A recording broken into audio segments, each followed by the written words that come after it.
అధిక వడ్డీ పేరుతో మోసాలకు పాల్పడిన వ్యక్తిని నాగర్ కర్నూలు పోలీసులు పట్టుకున్నారు. కల్వకుర్తికి చెందిన ముజామిల్ అనే వ్యక్తి స్థానికంగా ఉండే ప్రజల దగ్గర నుండి అధిక వడ్డీలు ఇప్పిస్తానని చెప్పి 90 కోట్ల రూపాయల వరకు వసూలు చేశాడు. 50 కోట్లు చెల్లించి మిగతా 40 కోట్లు ఇవ్వలేక తప్పించుకు తిరుగుతున్నాడు.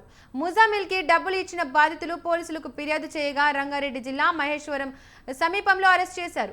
ముజామిల్ నుండి బాధితులకు డబ్బులు తిరిగి ఇచ్చేలా చేస్తామని డీఎస్పీ వెంకటేశ్వర్లు తెలిపారు. ముజామిల్ 24 మందితో గ్రూప్ ఏర్పాటు చేసి వారి కింద వందలాది మందితో అధిక వడ్డీ వచ్చేలా చేస్తామని కొన్ని రోజులుగా స్థానికులను నమ్మించాడు. మోసపోయామని తెలుసుకొని పోలీసులను ఆశ్రయించారు బాధితులు. తాజాగా ముజామిల్లో పోలీసులు అరెస్ట్ చేశారు. చాలా పరిశాన్ చేసిండు. మళ్ళీ ఈ మధ్యలో నాకు మునీర్ అనే ఒక వ్యక్తి కూడా చాలా పరిశాన్ చేసిండు. హైదరాబాద్లో ఒక ఇల్లు ఉండే సార్, ఆ ఇల్లు ఆయన పేరు మీద చేసుకుని నేను పైసలు ఇస్తా అని మోసం చేసిండు.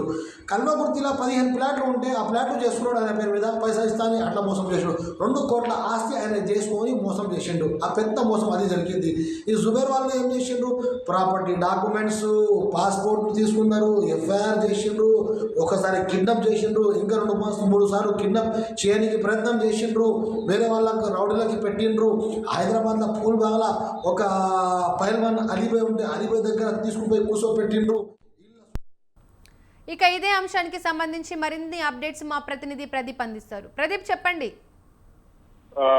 నాగర్ కర్నూలు జిల్లా కల్వకుర్తిలో అధిక వడ్డీ పేరుతో వ్యక్తి దాదాపు కల్వకుర్తికి సంబంధించి కొంతమందిని మోసం చేశారు. అయితే దీనికి సంబంధించి పోలీస్ స్టేషన్ లో కేసులు నమోదు కాగా పోలీసులు అతన్ని అయితే అరెస్ట్ చేశారు. అయితే దీనికి సంబంధించి ఏదైతే 2020లో ఆర్సీ ఇన్కార్పొరేటర్ వెంచర్లు పెట్టి అధిక వడ్డీ ఇస్తానని వ్యాపారం ప్రారంభించిన కల్వకుర్తి పట్టణానికి చెందిన ముజామిల్ అయితే 24 మంది ఏజెంట్లతో అధిక వడ్డీ ఇస్తానని వ్యాపారం అయితే మొదలు పెట్టారు.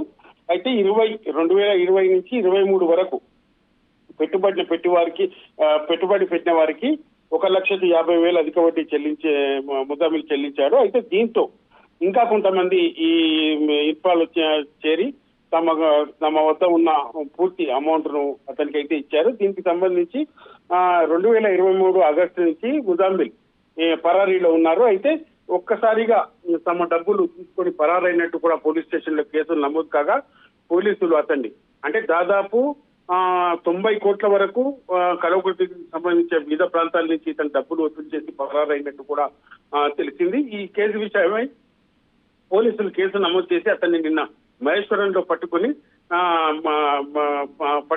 మీడియా సమావేశం అయితే నిర్వహించారు. అయితే దాదాపు 50 కోట్ల వరకు ఇప్పటికీ చెల్లించినట్టు ముజామిల్ తెలిపాడు. అయితే తనను కొంతమంది ట్రేడింగ్ ద్వారా మోసం చేసినట్టు వారి దగ్గర వసూలు చేసి మిగతా ఏదైతే 40 కోట్లు తమకు ఇచ్చిన వారికి చెల్లిస్తానంటూ కూడా వీడియో విడుదల చేశాడు. అయితే కాగా ఈ కేసు ఏదైతే